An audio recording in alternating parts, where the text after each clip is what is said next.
Aujourd'hui, on parle finances personnelles. Je vais partager avec vous 5 principes que j'ai mis en place depuis mon adolescence et qui m'ont permis de devenir millionnaire avant mes 25 ans. Numéro 1, vous l'avez sûrement déjà entendu, ça va tout simplement être d'investir en soi-même. C'est spécialement important de le faire quand on est jeune, car c'est pendant nos premières années, avant nos 25 ans, qu'on va apprendre le plus rapidement et le plus facilement possible. Mais c'est quelque chose qu'il ne faut pas non plus négliger dans la suite de votre parcours. Avec l'économie actuelle qui évolue très vite, eh bien c'est souvent les personnes qui connaissent les meilleures informations, qui ont les meilleures compétences, qui vont saisir les plus grandes opportunités du moment. Pour se former, il y a quelque chose que énormément de personnes sous-estiment et c'est tout simplement la puissance de YouTube. Vous ne savez pas quelque chose, vous êtes intéressé par un certain sujet, allez regarder des vidéos sur YouTube. Deuxième manière d'apprendre qui est aussi juste incroyable, c'est les livres. Vous allez pouvoir obtenir pour quelques dizaines d'euros le travail de toute une vie, les meilleurs conseils des plus grands experts dans chacun des domaines qui ont passé plusieurs centaines d'heures, plusieurs mois d'arrache-pied à essayer de les transmettre de la meilleure manière possible, la manière la plus concise, la plus efficace possible à travers un livre. Au-delà de ça, on va avoir d'autres manières d'apprendre qui coûtent un petit peu plus cher, mais qui peuvent être intéressantes, comme par exemple les formations en ligne qui vont vous permettre d'apprendre rapidement dans un sujet spécifique de manière structurée et avec des exemples concrets, ou bien encore participer à des masterminds, des séminaires, des conférences qui vont vous apprendre des connaissances, mais aussi vous permettre de rencontrer d'autres personnes et puis de pouvoir apprendre par osmose, comme on dit, donc par le fait de côtoyer d'autres personnes qui ont des connaissances plus avancées que vous.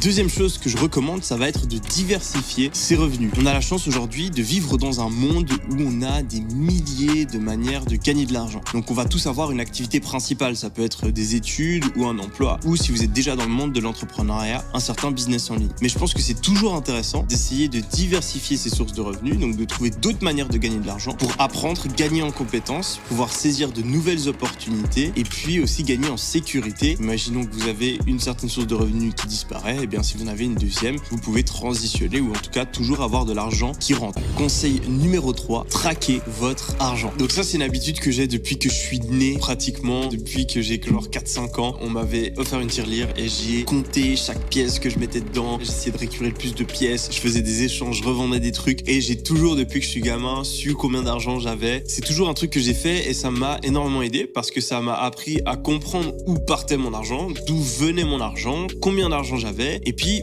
quand on se concentre sur quelque chose, quand on le suit, on a tendance à essayer d'en accumuler plus. Il y a une citation assez connue qui vient d'un auteur américain qui dit What gets measured gets improved. Ça veut dire en gros ce qui se fait mesurer se fait améliorer. Donc si vous savez combien d'argent vous avez, si vous traquez votre argent, automatiquement vous allez commencer à moins dépenser dans les choses qui sont pas très utiles. Vous allez plus faire de la chose qui vous rapporte le plus d'argent, etc. Et ça va vous créer de l'intelligence financière qui va être très utile pour votre futur. Pas besoin d'être un maniaque. Je sais qu'à une époque je notais, à chaque fois que je faisais une dépense, je notais dans un fichier, etc. J'avais une application, etc. Et je traquais absolument tous les mouvements de mes comptes en banque. Pas besoin d'aller aussi loin, mais juste voilà, peut-être une fois par mois, une fois par semaine, même. Numéro 4, contrôler ses dépenses. Ça, c'est une des règles d'or de la finance personnelle. Ça va tout simplement être de dépenser moins que l'on gagne. Ça peut paraître logique, mais plusieurs statistiques montrent que l'extrême majorité des gens ne le font pas. Il y a énormément de personnes qui dépensent tout ce qu'ils gagnent dans le mois et qui, en fin de mois, doivent vraiment galérer jusqu'à leur prochain salaire. Et on pourrait se dire que plus on gagne, plus c'est facile d'économiser, que les seules personnes qui dépensent tout l'argent qu'ils ont dans leur compte en banque, c'est les personnes qui gagnent peu. Mais ce n'est pas forcément le cas. Énormément de personnes vont en fait adapter leurs dépenses à leurs entrées d'argent, ce qui fait qu'ils mettent jamais de côté ou très peu comparé à ce qu'ils reçoivent. Ils restent dans ce mode de vie où on est stressé, où on a des factures, on n'a pas d'argent de côté, on peut pas saisir une certaine opportunité quand il y en a, on n'a pas d'argent pour investir et on est en fait un petit peu esclave de son travail, de sa source de revenus principale, car on n'arrive pas à dégager une indépendance financière. La réduction de stress et le niveau de liberté supplémentaire que l'on peut obtenir en économisant 10, 20, 30% de ses revenus mensuels, c'est juste quelque chose d'incroyable. Et c'est vraiment quelque chose que je vous recommande de faire. Même si vous commencez par peu d'argent, comme 10, 50 euros par mois, à la fin de l'année, ce sera 600 euros, etc., etc. Le fait d'avoir cette discipline, c'est quelque chose qui va énormément vous aider sur le long terme. Comment est-ce qu'on fait pour dépenser moins que l'on gagne? Premièrement, on va arrêter d'acheter de la merde. Non, sérieusement, l'extrême majorité majorité des gens dépensent énormément d'argent dans des choses qui sont inutiles et qui fournissent uniquement certains plaisirs à court terme dont on peut tous se passer. Et souvent, ce n'est pas aussi difficile que ça en a l'air. Vous n'avez pas besoin de surveiller chacun de vos centimes, mais identifiez quelques dépenses que vous faites régulièrement, peut-être tous les jours, toutes les semaines ou tous les mois, qui ne sont pas vraiment utiles et supprimez-les tout simplement de vos habitudes. Il y a énormément de choses qu'on achète simplement par habitude, parce qu'on l'a toujours fait et puis parce que voilà, c'est normal. Mais si on réfléchit vraiment, on peut se rendre compte que c'est pas vraiment des dépenses qui au final nous rendent vraiment beaucoup plus heureux et qui sont nécessaires. Il va juste falloir faire l'effort pendant quelques jours, quelques semaines de ne plus les faire. Quelques semaines plus tard, vous aurez complètement oublié que c'est quelque chose que vous aviez l'habitude de dépenser de l'argent dans cette chose-là. Je vous donne un exemple. Personnellement, quand j'ai commencé à gagner mes premiers revenus grâce à mes business, je n'ai rien dépensé. J'ai absolument pas changé mon mode de vie. Je me rappelle, j'étais millionnaire et je vivais toujours dans un appartement d'étudiant, un studio tout petit avec des meubles tout pétés, etc. Et je dépensais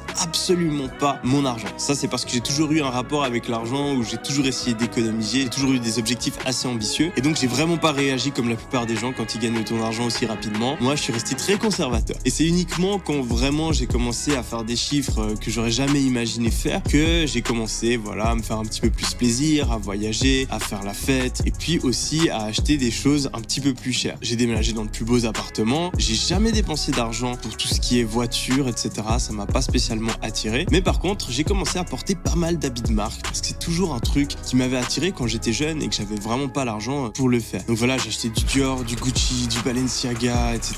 Les chaussures, les habits, la veste en cuir. Et j'ai dépensé plusieurs dizaines de milliers d'euros dans des habits de marque. Et puis il y a 1 an et demi, j'ai regardé cette dépense et je me suis dit, est-ce que vraiment ça me rend si heureux que ça? Est-ce que vraiment ça apporte tant que ça dans ma vie d'avoir ces habits-là? En fait, j'ai tout simplement décidé d'arrêter d'acheter des habits de marque. Là, ça fait plus d'1 an que j'en achète plus. Ma garde-robe vient presque exclusivement de Zara. Ça, par exemple, c'est du Zara. J'ai quelques habits de sport Nike, mais ça n'a rien à voir avec les sommes que je pouvais dépenser à l'époque. Et je peux vous dire que ça ne me manque absolument pas. Mais si je n'avais pas eu cette réflexion à un moment donné, j'aurais continué à dépenser autant d'argent dans un domaine qui au final ne me rend pas beaucoup plus heureux. Donc, pensez à toutes ces habitudes et essayez vraiment de réduire vos dépenses. Donc, si vous êtes dans un cas de figure aujourd'hui où vous dépensez tout ce que vous gagnez, pas d'excuses, regardez vos habitudes, regardez vos dépenses et faites en sorte d'économiser au minimum 5% de ce que vous gagnez tous les mois. Ce sera peut-être un petit peu difficile au début, mais ensuite, quand l'habitude sera en place, ça va énormément réduire votre stress, ça va vous permettre d'avoir plus de liberté et puis d'avoir de l'argent de côté en cas de problème ou si vous voulez saisir une opportunité. 5e conseil, c'est quelque chose qu'on entend très peu, mais que je trouve personnellement très efficace, ça va être de réserver certains achats assez importants et qui vous font très envie au moment où vous avez accompli un certain objectif. Je vous donne un exemple. Vous avez envie d'une certaine voiture, elle vous fait rêver depuis des années et des années. Au lieu de l'acheter tout simplement,